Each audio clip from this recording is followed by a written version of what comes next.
बल्ला पीटीआई का इंतखाबी निशान होगा या नहीं, सुप्रीम कोर्ट में इलेक्शन कमीशन की दरख्वास्त पर सुनवाई। तहरीक इंसाफ ने इलेक्शन कमीशन की दरख्वास्त पर एतराज उठा दिया। चीफ जस्टिस ने रिमार्क्स दिए कि हफ्ते और इतवार की छुट्टी कुर्बान करके इंतखाबात के केसेस सुन सकते हैं। सिर्फ ये चाहते हैं कि इंतखाबात वक्त पर और कानून के मुताबिक हो।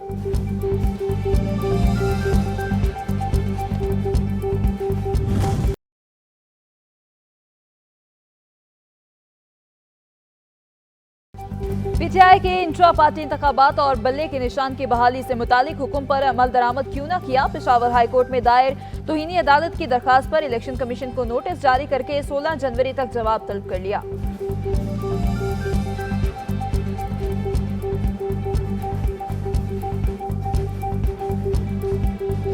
इलेक्शन सही नहीं हुए थे, उन्होंने सब कुछ एडमिट किया। अगर ऐसी सूरत हाल है और उसके बावजूद हमें बल्ला नहीं मिलता, मैं इसको जमहूरियत के खिलाफ साजिश समझता हूँ, मैं आईन के खिलाफ साजिश समझता हूँ, मैं जो सेपरेशन ऑफ पावर है उसके खिलाफ साजिश समझता हूँ और मैं उसको आज़ाद अदलिया के खिलाफ साजिश समझता हूँ।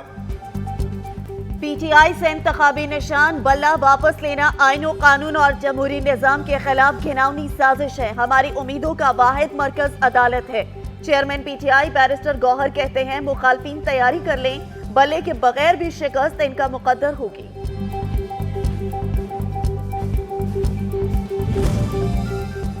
सुप्रीम कोर्ट ने ऑल पाकिस्तान मुस्लिम लीग का औकाफ के निशान के लिए दायर दरखास्त जारी कर दी। चीफ जस्टिस ने रिमार्क्स दिए, कानून वाज़ेह है कि पार्टी इंतखाबात और अकाउंट्स की तफसीलात फराहम करना लाजमी है। इलेक्शन कमीशन आईनी इदारा है, हमें इलेक्शन कमीशन न बनाए। ऑर्डर में जो गलती है उसकी निशानदेही करें।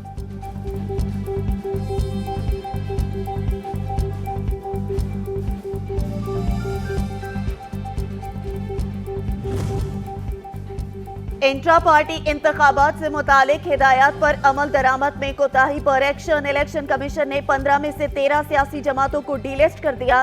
फैसले के मतन के मुताबिक फरीकैन ने 12 हिदायत से सरफे नजर किया। मुस्लिम लीग जिना और जेयूआई नूरानी को इलेक्शन लड़ने की इजाजत मिल गई।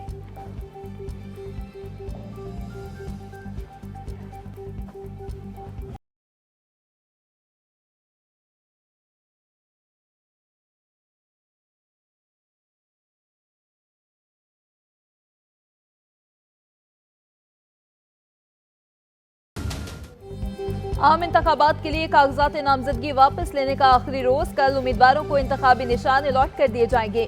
तर्जुमान इलेक्शन कमीशन के मुताबिक सियासी जमातें और आजाद उम्मीदवार 6 फरवरी तक इंतखाबी मुहिम चला सकेंगे।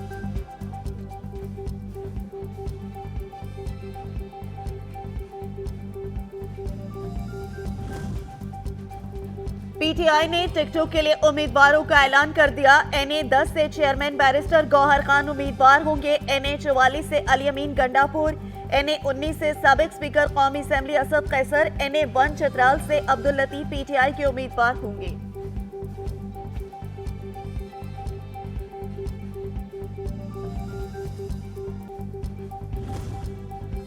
मुस्लिम लीग नून ने लाहौर के बड़े हलके का मामला हल कर लिया। एनए 121 से शेख रुहेल असगर, एनए 120 से सरदार अयाज सादिक को टिकट दे दिया गया।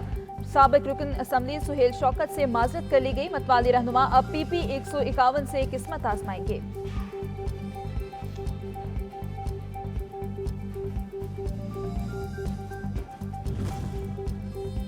काफ लीग ने नून लीग के साथ सीट एडजस्टमेंट से इनकार कर दिया। आम इंतखाबात में भरपूर टफ टाइम दिया जाएगा। चौधरी शुजात हुसैन की जेर सदारत इजलास में फैसला हो गया।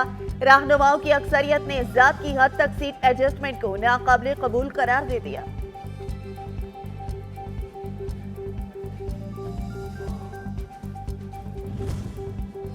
शेख राशिद शफीक ने हल्का एनए 56 से कागजात नामजदगी वापस ले लिए। ट्रिब्यूनल ने राशिद शफीक को अहल करार दे दिया था। एनए 56 में शेख रशीद का मुकाबला हनीफ अब्बासी से होगा। एनए 265 से महमूद खान चकजई मौलाना फजलुर रहमान के हक में दस्तबरदार हो गए।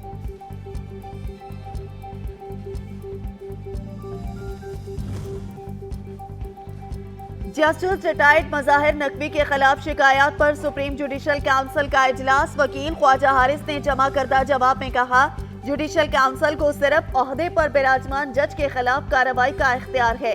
मज़ाहिर नकवी मुस्तफी हो चुके शहरबानो केस का फैसला मिसाल है।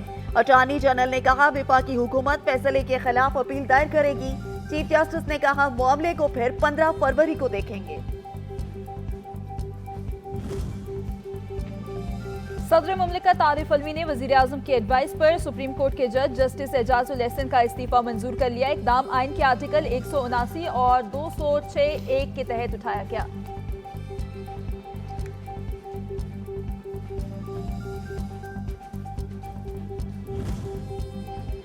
अडयाला जेल में बानी पीटीआई और शाह महमूद कुरैशी के खिलाफ साइफर केस की समाअत अदालत ने 5 गवाहान को दोबारा तलब कर लिया।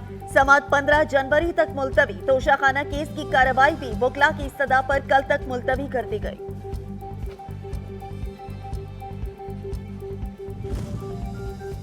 शहरियार आफरीदी की नजरेबंदी की खत्म करने से मुतालिक अदालती हुक्म के खिलाफ वर्जी का केस सुप्रीम कोर्ट ने डीसी इस्लामाबाद की तौहीनी अदालत कार्रवाई के खिलाफ अपील वापस लेने की बुनियाद पर खारिज कर दी। चीफ जस्टिस ने रिमार्क्स में कहा कार्रवाई से कबल अपील का फैसला कैसे कर सकते हैं। डीसी इस्लामाबाद अदालत से माफी मांगे या अपना दिफा करें।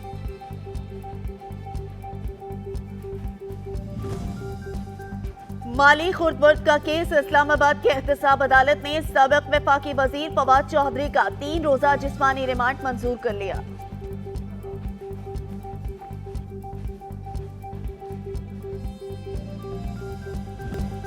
मुल्क की मुईशत के लिए खुशखबरी। IMF ने पाकिस्तान के लिए दूसरी किस्त की मंजूरी दे दी। $70 करोड़ आज स्टेट बैंक को मिलने का इम्कान। एलामिये के मुताबिक पाकिस्तान को मुहैया करदा फंड का मजमूई हुजूम $1 अरब 90 करोड़ हो जाएगा। $3 अरब कर्ज प्रोग्राम अप्रैल में मुकम्मल होगा।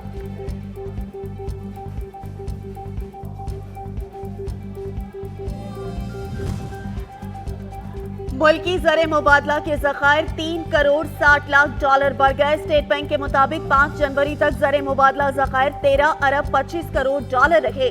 मरकजी बैंक के पास $8 अरब 15 करोड़, कमर्शियल बैंकों के पास $5 अरब 10 करोड़ हैं। This is a very far-reaching institutional reform that we are launching today because of the scene setting that I have laid out about the issues and challenges. Pakistan have had proportionate economic contribution compared to SMEs in overall South Asia. IMF program की तमाम शराइत पर पूरा उतर रहे हैं। निगरान वजीर खजाना डॉक्टर शमशाद अख्तर कहती हैं आज का दिन पाकिस्तान के लिए इंतहाई अहम है। NCGCL प्रोग्राम का आगाज मेरे लिए काबिल फख्र है। इनकलाबी इकदाम का मकसद छोटे कारोबारों के लिए सरमायाकारी की राह हमवार करना है।